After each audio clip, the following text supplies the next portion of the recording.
what's up, boss? You believe that? Hold on. Do you believe that? Let's go.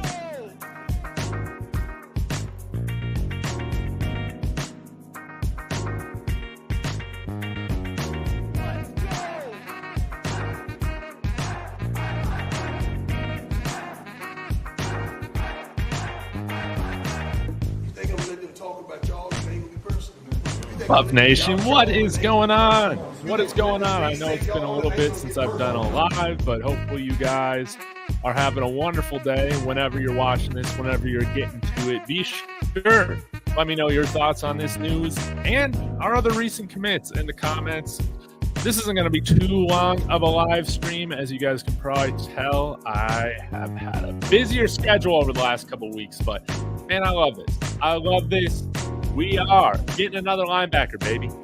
I love it. I love it. And we still got a handful of scholarship spots to still fill out. And, hey, you guys know, no Drizzy. I like my football players big. We got another big football player coming here, right? What's going on? Warren, good to see you as well. Inside, I'm glad you love this edition. I think it's great, too. We're getting second team all-swac linebacker to come in here and compete and add wonderful depth. I don't really know how the linebacker room is going to shake out, to be honest. I think that we all are expecting Nakai Hill-Green to definitely slot in there as one of our starting linebackers. But then, man, outside of that, I don't really know who's going to be in this starting lineup. And I'm glad that we're adding another talented piece here. Somebody that has shown promise, that has done it at FAMU, SWAC champions this past year. Again, was absolutely fantastic. Somebody that was all SWAC second team. Let's go ahead and get into the stats, and I'll get to some of your comments here.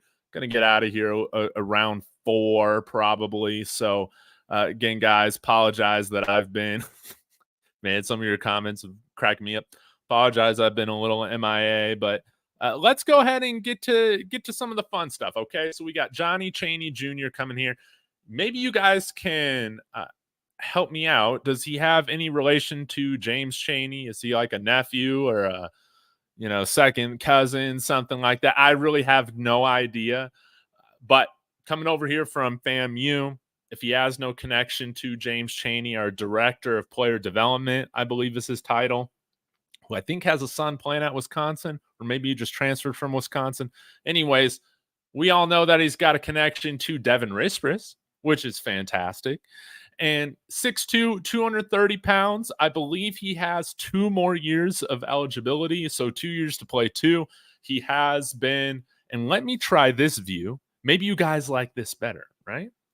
Where I just move myself over to the corner, move my face out of there. You guys don't want to see that, but I believe he was a redshirt in 2021. And you can see in 2023, playing 598 snaps, okay? Started every game for the FAMU Rattlers, which is great. Total tackles, 68 total tackles, okay? 37 stops. Missed tackle percentage, 20%. We're just going to ignore that right now. Okay? I don't care. I don't care about it.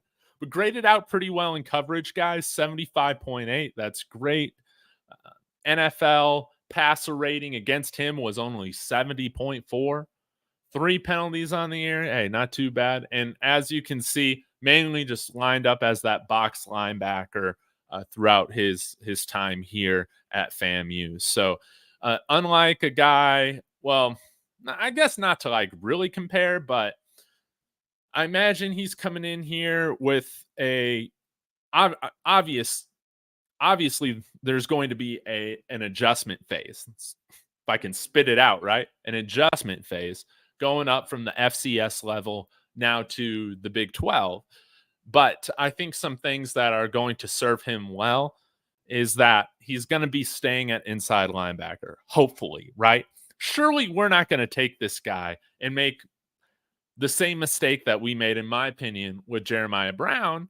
Well, I don't know if it was a mistake, but he started his career off at Jackson State inside, if I remember correctly. Then we transitioned him. Then he transitioned to edge at Jackson State. And then we brought him in here as an edge guy. And then we moved him into inside linebacker. And sometimes, man, like when you're moving guys around all the time, it doesn't always work. Of course, there's been situations where that has worked for this staff in the past. I'm trying to remember, was Aubrey Miller one of those guys, or who's the edge rusher for the Detroit Lions that went to Jackson State? That's just absolutely crushing it. I believe he might have moved from inside linebacker to outside. So again, it works both ways, right? But I think, long-winded way to say, I think him staying at the position that he's played in over his college football career so far, that's going to serve him very well. So again, when you look at these ratings and things like that, of course, you got to take them with a grain of salt, especially when you're moving up a level or two, in this case from the FCS. But again, 66 tackles, you can't ignore that. Nice passer rating against him in coverage.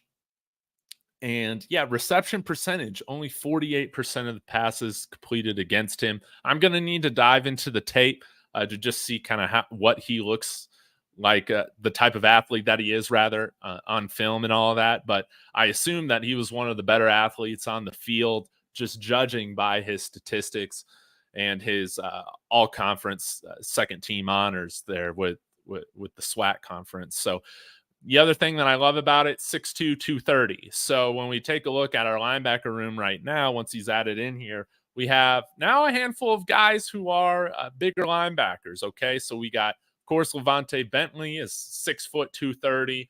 We got, let's see, who else was Nakai Hill Green? Green Hill. There he is. Yeah, he's like 6'3", 230-something pounds, okay? Keaton Wade, I think, is kind of a hybrid player, might play some edge and inside linebacker, closer to that 240 and above 6 feet. And we got some speedier linebackers here. Jalen Wester, of course. We'll see how Trevor Woods and Brandon Gant, Jeremiah Brown all mix in. But I love the fact that now we got a fourth linebacker to the group that's 230 plus pounds.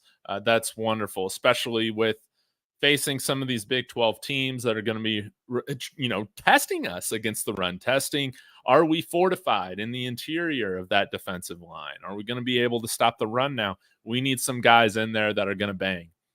And I think that he's another guy that allows us to continue to do that, even if we're dealing with another injury or two. But again, I have no idea who's going to start for us at linebacker.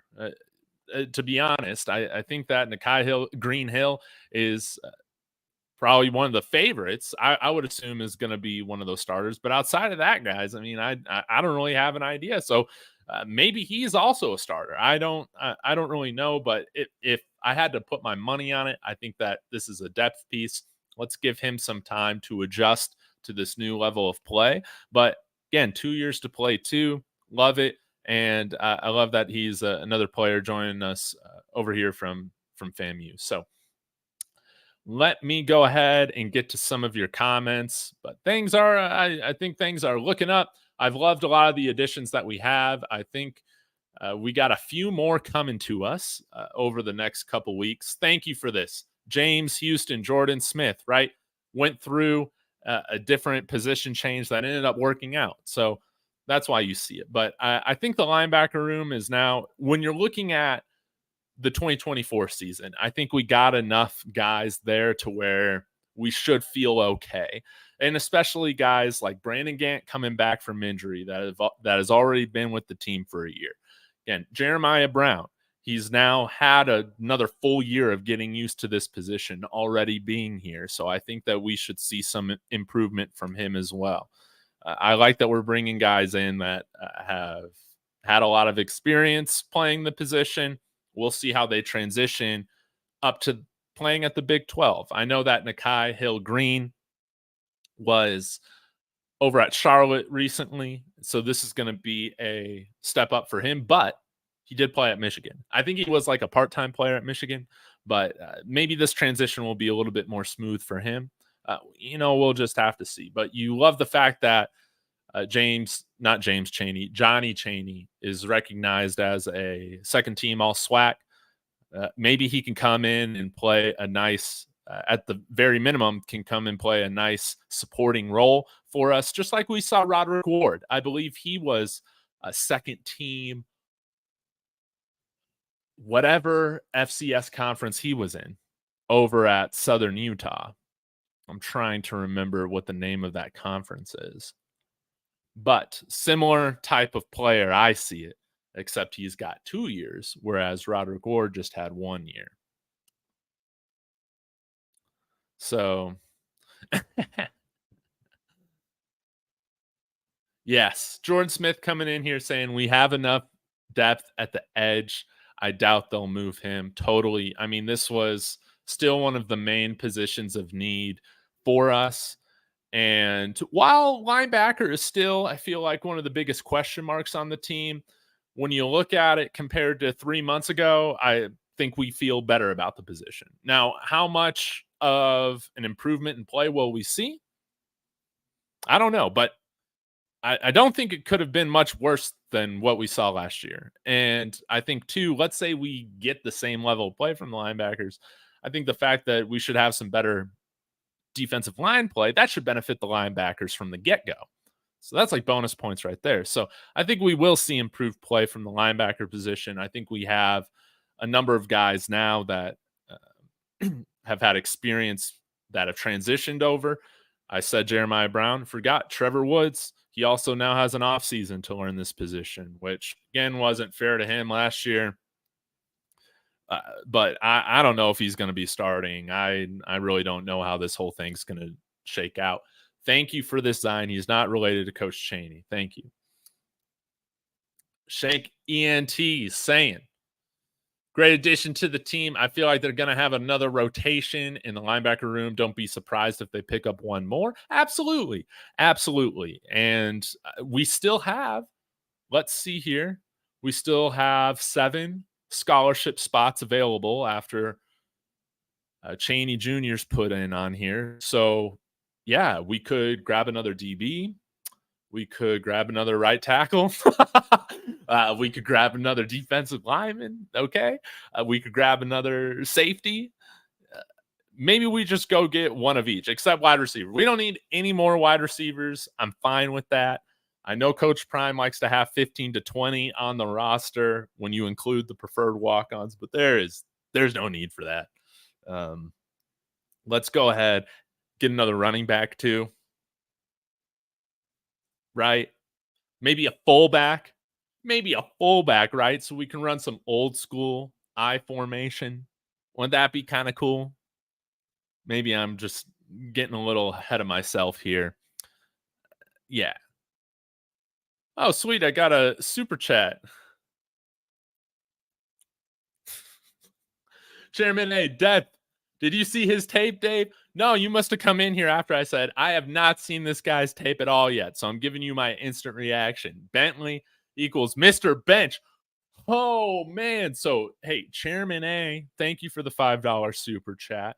Means a lot after I've been missing on my live streams over the last week and a half or so. He's coming in here with a shot. Already, a shot's fired at Mr. Bentley. He's saying he's Mr. Bench. So I guess that means you see Johnny Chaney Jr.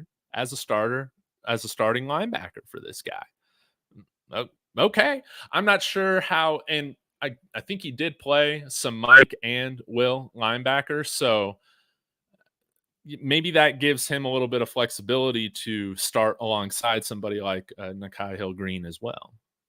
So I'm going to have to look into the tape, though. But when you read about him, when you take a look at his statistics, his grades, stuff like that, yeah, I mean, I like a lot of tackles. And like I said, no Drizzy, I like my linebackers big. Thank you so much. But I still think, I don't want to see the transfer portal window's closed now, right? Because we saw a bunch of guys enter at the end of last week after it was officially closed. I don't understand how it all goes, but I want Bentley on this team. Okay? Y'all can feel a certain way about him starting or not starting. At the end of the day, we're better with him on the team in whatever capacity his role ends up being. We got to see how they do at practice during the season before they're going to say who they're going to start or not. My prediction is Green Hill. I keep getting his name backwards. I'm sorry, guys. Cheney, Bentley, maybe. Yes. And again, we'll have to see what happens with Jalen Wester. I like Jalen Wester because I like that he's fast. So he might have some better speed than most of the other guys in our room. Jordan Smith coming in here, I think that this is what I would love to see as well, is somebody like, man, what's his name?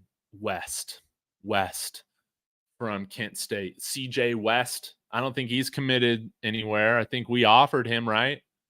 But I feel the same way as you do, Jordan Smith. Let's get one more true nose tackle in here, a zero tech, and I think we're good on the D-line. Yes, let's get one more in here because while we do have some bigger-sized guys on the line compared to last year, we brought in, I think, some more guys that maybe would play better playing that 3 tech position rather than the 0. But, Chidoze played a lot of that.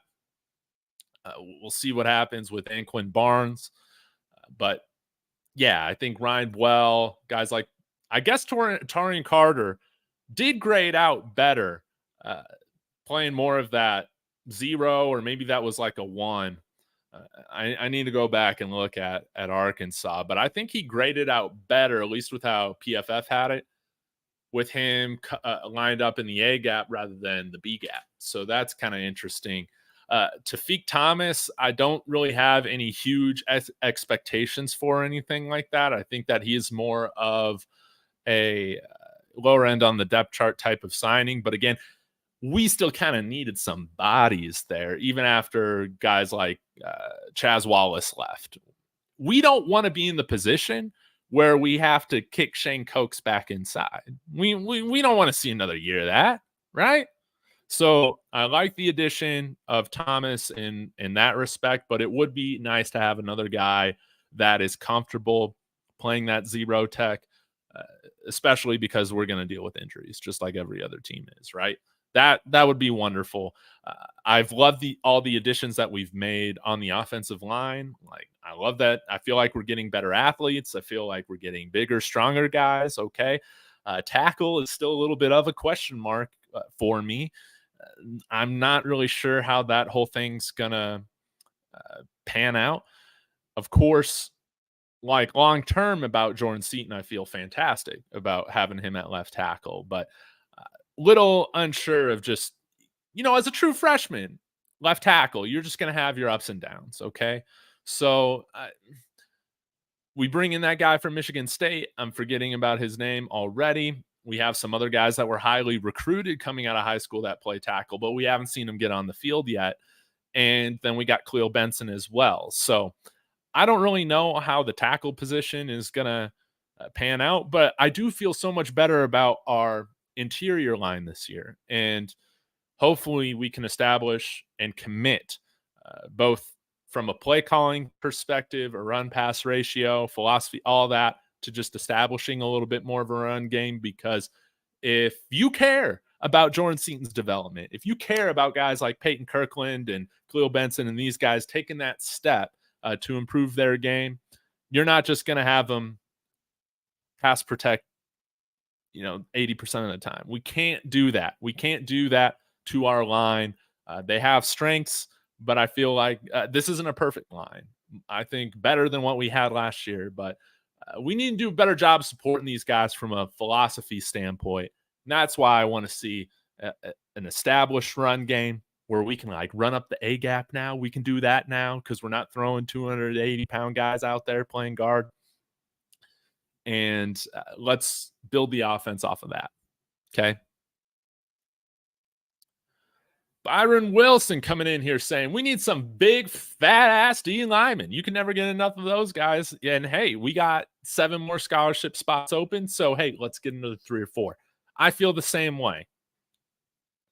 Dev, yes, this is a great pickup. K Visit coming in here saying the second linebacker is going to be Wester or Brown. No Bentley. man, you guys are hard on Bentley. I mean, he was our second leading tackler. And I know that I've been hard on him too. I think his best role is in more of a part-time role for this team. I would agree with you. But yeah, Shank, I talked on this a little bit, but I feel like, yeah, bring in more defensive linemen. I'm never going to complain about more offensive linemen, but let's go get another couple DBs, another running back, maybe a tight end. I always forget about tight end. That would be nice. But I really have no idea how these guys are going to turn out. And Stevie, this is kind of how I could see some of the signings that we've had this week. Like lower end signings on the depth chart for this year. Maybe they have the ability to elevate themselves as time goes on into a larger role with the team, but we're going to deal with injuries.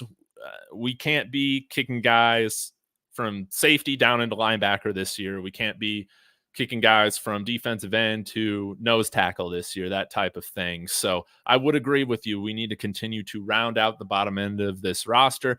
Not everybody is going to be an all-star or anything like that, but I do like the idea of bringing guys up here that have had all conference honors at some level. I think that's really cool. Just like Roderick Ward played a nice support role for us last year. Maybe this is one where he comes in and starts out that way, but who knows how far you elevate yourself once you get yourself comfortable and adjusted. Yeah, I'm confident in Loldholt. Think Loldholt knows his stuff. Absolutely. It would be nice to get Brooks or Hughes. Brooks. Is this the Texas cornerback? I'm trying to remember who else is available, but I'll never complain about bringing in another corner, really anybody for this team, because we still got 7 more scholarship spots. Hell, even another edge rusher. I know that is a little extra. It might feel, I don't know. You just can never have too many pass rushers. That's how I feel about it. I want to unleash the gates of hell on our opposing offenses.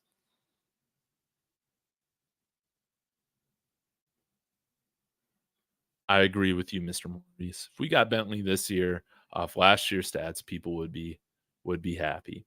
Yes. I agree with you.